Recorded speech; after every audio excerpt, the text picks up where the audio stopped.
우리가 시작하게 될 공과 교재는 십계명입니다. 십계명을 주신 하나님과 그의 백성이라는 제목으로 우리 십계명 첫 번째 시간을 함께 갖도록 하겠습니다.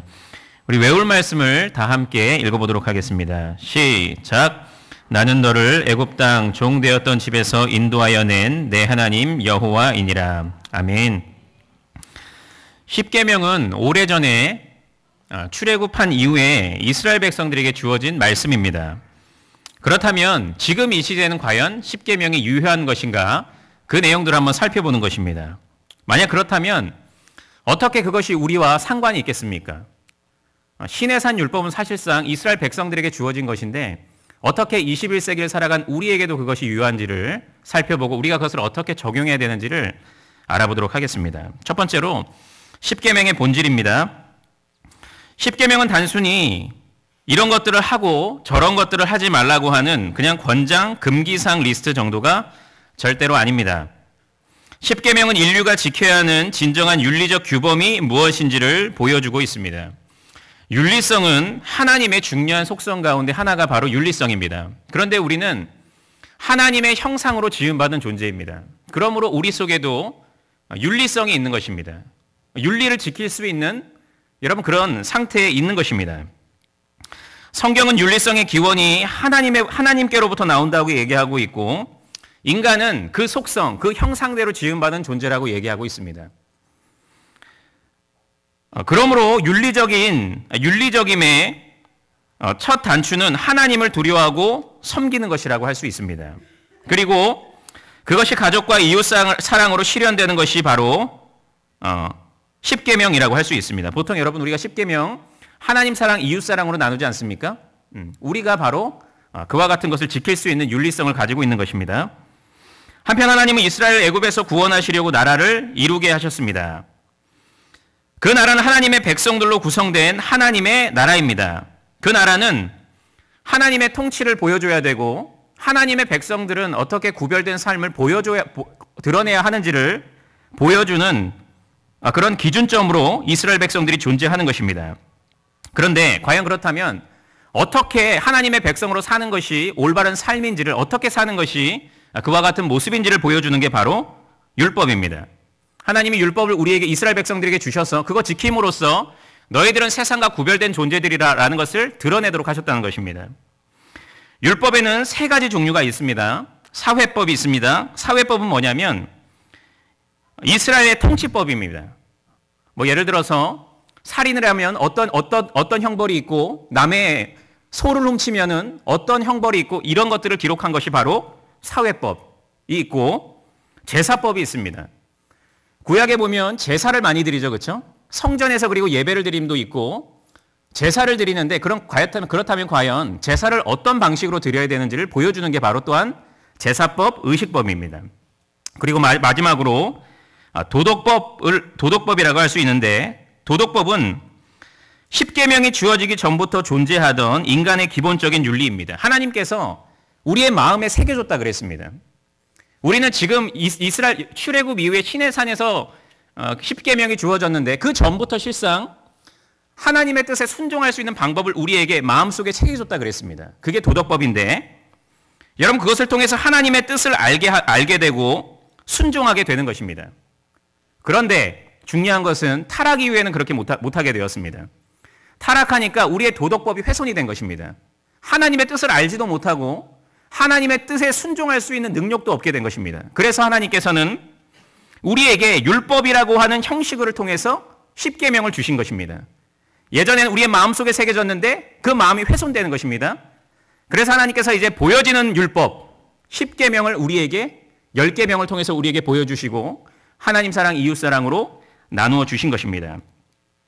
참된 이스라엘은 구약과 신약의 모든 신자들로 구성된 영적 이스라엘이라고 할 수 있습니다. 저와 여러분을 포함하고 있습니다. 그런데 예수님께서 그 세 가지 법을 다 성취하셨습니다. 예수님께서 제사법도 다 성취하셨고 여러분 제사법에 보면 어린 양을 잡고 모든 죄를 그 어린 양에게 덮어쓰고 피를 흘림으로써 우리의 죄가 사해지는 거 아니에요? 예수님께서 희생 제물이 되심으로써 그 모든 제사법도 다 이루게 된 것이고 또한 사회법과 도덕법을 사실상 하나님께서 다 이루셨습니다. 그런데 오직 예수 그리스도 안에서 하나님의 백성이 된 우리에게는 여전히 도덕법의 실천 의무가 있습니다. 그런데 중요한 것은 우리가 하나님의 백성이 되기 위해서 그 조건이 있는 것이 아니고 우리는 하나님의 백성이 된 존재로서 그 법을 지키는 것입니다. 여러분, 십계명은 절대로 우리가 구원받기 위해서 지키는 게 십계명이 아닙니다. 그럼 얼마나 초조하겠습니까? 얼마나 그것을 억지로 지키겠습니까? 이거 안 하면 구원 못 받으니까. 십계명은 그렇지 않다는 것입니다. 십계명은 구원받은 존재들이 받는 것이 십계명입니다. 이스라엘 백성들이 출애굽하기 전에 십계명을 받은 게 아니고 출애굽한 이후에, 구원받은 이후에 십계명을 받게 된 것입니다. 이게 무슨 의미예요? 구원받은 이후에 하나님의 백성들에게 주어진 게 십계명이라는 것입니다. 저와 여러분들도 구원받았기 때문에 이제 십계명을 지키는 것입니다. 어떻게? 기쁨으로. 그게 만약에 구원의 조건이라면 우리는 절대로 기쁨으로 지킬 수 없을 것입니다. 적당히 그냥 때우는 정도? 다른 사람에게 티 안 나는 정도만 아마 우리는 율법을 지킬 것입니다. 그런데 그게 아니잖아요, 우리는. 하나님의 은혜를 누리고 있는 존재들이잖아요. 그러니까 그 법을 지키면서도 하나님 감사합니다. 내가 하나님의 백성이군요. 하나님 정말 감사합니다. 그 마음으로 우리가 율법을, 십계명을 지키게 된 것입니다.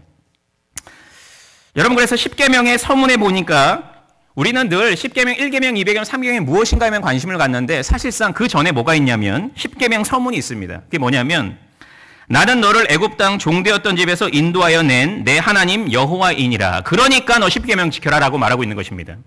내가 너 구원해 줬으니까, 내가 전능자 하나님이니까 너는 그의 백성으로서, 너는 구원받은 존재로서 십계명을 지켜야 된다. 그래서 십계명 서문을 이해하지 않고 1계명, 2계명, 3계명을 율법주의로 빠져버릴 수밖에 없습니다. 하나님의 은혜를 상기하는 가운데, 내가 하나님 앞에 어떤 존재인지를 보는 가운데 십계명을 지키는 것입니다. 그래서 우리가 그 순서가, 이 순서를 정확하게 알고 십계명에 대해서 공부해야 될 것입니다. 두 번째, 신자의 의무이자 유익인 십계명이라고 하고 있습니다. 십계명은 절대적 기준입니다.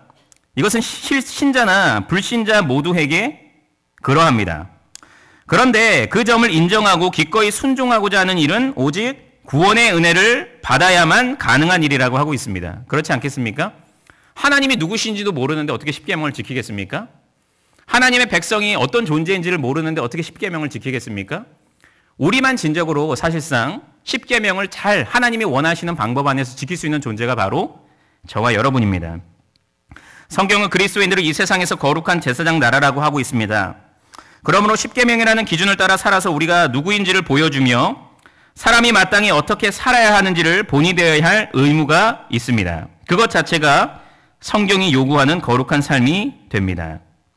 신자의 십계명을 지키려고 하는 실천적 노력을 통해서 하나님의 거룩하심을 세상 가운데 나타내게 됩니다. 왜 우리는 십계명을 지켜야 됩니까? 마땅히 우리는 구원받은 존재이고 하나님은 전능하신 분이시기 때문에 그렇지만은 우리의 율법 준수를 통해서 기쁨으로 율법을 지키는 그 모습을 통해서 많은 사람들이 하나님의 영광을 보게 된다는 것입니다. 하나님이 정말 이 땅을 통치하는 분이 맞으시구나 라는 것을 세상 사람들이 보도록 하는 것이기 때문에 우리는 십계명을 지켜야 하는 것입니다. 그런 의미가 있는 것입니다. 십계명이 신자들의 의무인데 그것은 자발적인 기쁨의 의무라고 아까 말씀드렸습니다. 이것은 우리를 사랑하시는 위대하신 하나님, 우리를 구원하신 하나님의 은혜에 감사하는 마음으로 지키기 때문입니다. 그러므로 구원은 우리가 순종하는 이유이지 순종에 대한 보상이 절대로 아니라는 것을 꼭 기억하시기를 바랍니다. 그러므로 우리는 십계명을 적당히 눈가림 수준이 아니라 최대치로 지킬 수 있는 존재들이 바로 저와 여러분들입니다. 그냥 어떤 여러분 기준을 정해주면 그냥 이거 안 지키면 구원 못 받는다 하면 그거밖에 안 지키잖아요, 우리는. 이것만 절대 여기에서만 벗어나지 않으려고 하는데 자발적인 마음, 여러분 구원에 대한 감사를 가지고 있는 사람들은 기쁜 마음으로 자발적인 마음으로 자신의 전 삶을 드릴 수가 있게 된다는 것입니다. 그게 최대치 아니에요? 마음과 힘과 정성과 뜻을 다해서 정말 다 할 수 있는 것입니다. 저와 여러분들은 그렇게 할 수 있다는 것입니다. 내용을 정리하겠습니다. 십계명은 하나님의 거룩하심과 완전하심을 나타내고 있습니다. 그것은 사람이라면 누구나 하나님 앞에서 지켜야 하는 도덕적인 계명들입니다. 하나님의 형상으로 지음받은 존재들이기 때문에 우리는 마땅히 다 지켜야 하는 것입니다. 그런데 구원받은 중생의 은혜를 입은 자들은 그것을 진정으로 인정할 수 있고 신자들은 그 계명을 준수함으로써 하나님 앞에서 거룩의 의무를 다하며 세상의 사람이 사는 바른 양상이 무엇인지를 보여주는 본이 되어야 합니다. 십계명을 포함한 모든 율법의 요구들은 예수 그리스도 안에서 영원히 단번에 모두 성취되었습니다. 그리스도의 성취가 우리의 성취로 간주됩니다. 신자는 구원을 놓치지 않기 위해서 초조함으로 이 의무를 이행하지 않습니다. 구원이 확보된 기쁨과 감사로 순종하게 됩니다. 십계명을 잘 지키면 거룩한 삶이 가져다주는 많은 영적 유익들을 누리게 될 수 있습니다. 이게 바로 진정한 자유입니다. 율법을 지키는 게 우리에게는 실상 자유입니다. 사람들은 이거 억압이라고, 너 그렇게 해도 신앙생활 기쁨으로 할 수 있겠니? 하지만은 우리는 사실 하나님과 동행하면서 하나님의 말씀을 순종하면서 자유할 수 있는 존재들이 바로 저와 여러분들입니다. 이 자유 안에서 우리는 만족하고 이 자유 안에서 기뻐하고 할 수 있다는 것입니다. 우리만이 누릴 수 있는 유익이라고 할 수 있습니다. 약속된 축복도 경험하게 됨으로써 우리는 하게 되는 것입니다. 그러므로 우리는 십계명을 힘써 지키는 성도님들이 다 되어야 하는 것입니다. 우리 토론과 적용의 내용들을 한번 살펴보고 기도 제목 나누고 마치도록 하겠습니다. 십계명의 본질에 대해 말해 보십시다. 어떻게 말해 보십시오 한번 그러면. 어렵죠, 그렇죠? 내용을 여러분 잘 정리해가지고 하면 될 텐데 이것은 인류가 지켜야 하는 윤리적인 규범이죠, 그렇죠? 그것을 제시하고 있는 것이 바로 십계명이고 하나님의 형상으로 지음받은 사람들은 다 십계명을 다시 준수해야 되는 사람들입니다. 그런데 우리는 구원받은 존재로서 하나님이 누구이신 줄 알기 때문에 하나님이 얼마나 전능하신 분이고 그분의 구원을 알기 때문에 우리는 기쁨으로 지킬 수가 있는 것이 다른 점이라고 할 수 있습니다. 오늘날 신자들이 십계명을 지켜야 하는 이유는 무엇입니까? 그건 신자의 의무이기 때문이죠. 하나님이 우리에게 명령하셨으니까 우리는 마땅히 이것을 지키는 것입니다. 또한 그와 같은 삶을 통해서 우리는 영적인 유익들을 마음껏 누릴 수가 있고 또한 우리의 삶을 통해서 많은 사람들이 하나님을 바라볼 수 있게 된다는 것입니다. 하나님의 통치, 하나님의 영원하심, 하나님의 전능하심, 그것을 우리의 율법 지킴을 통해서 바라보게 된다는 것입니다. 그래서 그와 같은 유익이 있는 것입니다. 마지막 십계명을 순서대로 외워봅시다. 제가 1번부터 하면 이거 알죠, 그렇죠? 좀 어렵겠죠, 그렇죠? 십계명을 우리 다 이렇게 마음속에 잘 새기고 하나님이 나에게 구원을 베풀어 주셨으니까 거기에 감사하는 마음으로 십계명을 지키는 우리 모든 성도님들이 되시기를 간절히 바라겠습니다. 우리 기도 제목 나누고 마치겠습니다. 경영의 희년과 미래를 준비하는 제2차 희년맞이 비전헌금 작정에 모든 성도들이 기쁨과 감사로 동참할 수 있도록 기도해 주시고 우성배쟁탈 교구친선 농구리그가 계속해서 진행 중에 있는데 은혜 가운데 그리고 장결자와 새 친구들이 잘 새 신자들이 등록되고 장결자가 회복되는 그런 시간들이 될 수 있도록 기도해 주시고 임직을 받은 우리 임직자들이 경영의 모든 가정들이 말씀과 믿음 위에 굳게 서서 작은 교회로서의 사명을 다하여 하나님의 영광을 나타내고 구령운동의 산실이 되도록 기도해 주시면 감사하겠습니다. 제가 기도하고 마치도록 하겠습니다.